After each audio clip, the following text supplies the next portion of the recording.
ವೀಕ್ಷಕ ಬಂಧುಗಳೇ, ನಾವಿಂದು ಹೊರ ರಾಜ್ಯದ ಜೈನ ತೀರ್ಥಕ್ಷೇತ್ರದ ದರ್ಶನ ಪಡೆಯುವ ನಿಟ್ಟಿನಲ್ಲಿ ವಾರಣಾಸಿಯಲ್ಲಿದ್ದೇವೆ.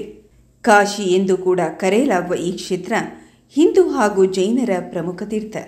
ಇಲ್ಲಿ ಜೈನ ತೀರ್ಥಂಕರರುಗಳಾದ ಭಗವಾನ್ ಶ್ರೀ ಪಾರ್ಶ್ವನಾಥ, ಶ್ರೇಯಾಂಸನಾಥ, ಸುಪಾರ್ಶ್ವನಾಥ ಹಾಗೂ ಚಂದ್ರಪ್ರಭ ತೀರ್ಥಂಕರರ ಜನ್ಮಭೂಮಿಯಾಗಿದ್ದು, ಇಂದಿನ ನಮ್ಮ ಸಂಚಿಕೆಯಲ್ಲಿ ಶ್ರೀ 1008 ಭಗವಾನ್ ಪಾರ್ಶ್ವನಾಥ ತೀರ್ಥಂಕರರ ಜನ್ಮಭೂಮಿ ಬೈಲುಪುರ ಜಿನಮಂದಿರ ದರ್ಶನ ಪಡೆಯೋಣ.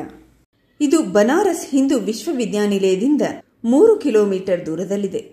ಮುಖ್ಯ ದ್ವಾರವನ್ನು ಪ್ರವೇಶಿಸಿ ಸುಂದರ ಜಿನಮಂದಿರದ ಮೆಟ್ಟಲುಗಳನ್ನೇರಿ ಸಾಗಿದಾಗ ನಾವು ವಿಶಾಲವಾದ ಹಜಾರಕ್ಕೆ ಅಡಿಯಿಟ್ಟಾಗ ಸುತ್ತಲೂ ನೋಡ ಸಿಗುವ ಧಾರ್ಮಿಕ ವಾತಾವರಣ ಮನಸ್ಸಿಗೆ ಮುದಗೊಳಿಸುತ್ತದೆ.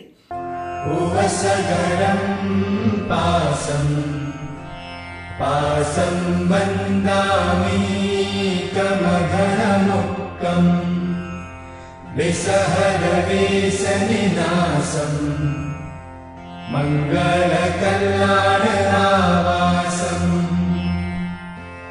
ವಿಸಹರಪುಲಿಂಗಮಂತಂ ಕಂಠೆ ಧರೆ ಜೋಸಯಮನುವೋ ತಸಗಹರೋಗಮಾರಿ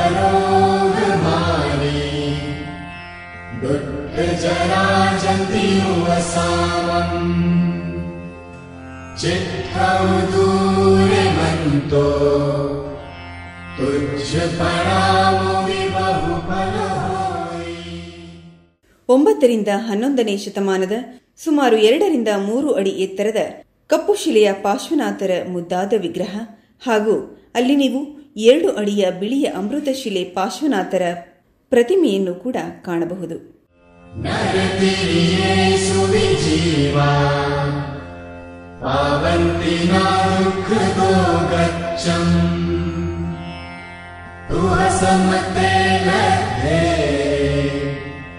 ಚಿಂತಾಮಣಿ ಕಪ್ಪ ಪರವಪಹಿಯೇ ಪಾವಂತಿ ಅವಿಧೇನಂ ಜೀವರಾಮರಂ ಧಾರಂ ಹಿಯಸಂತೋ ಮಾಯಸ.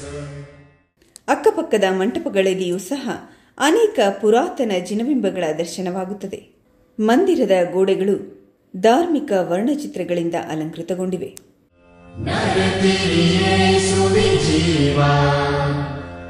ಪಾವಂತಿ ನಾದುಃಖದೋ ಗಚ್ಚಂ ತುಹಸಮತೆ ಲಭ್ಯೆ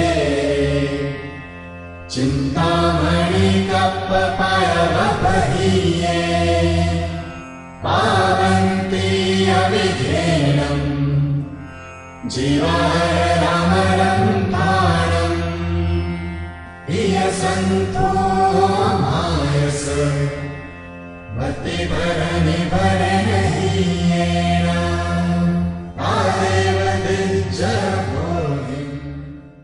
ಮಂದಿರದ ಕೆಳಭಾಗದಲ್ಲಿ ವಾರಣಾಸಿಯಲ್ಲಿ ಸಿಕ್ಕಂತಹ ಅನೇಕ ಪುರಾತನ ಭಗ್ನಗೊಂಡ ರೀತಿಯಲ್ಲಿ ಹಾಗೂ ಸುಸ್ಥಿತಿಯಲ್ಲಿರುವ ಸುಂದರ ವಿಗ್ರಹಗಳನ್ನು ಕೂಡ ಸಂಗ್ರಹಿಸಲಾಗಿದೆ.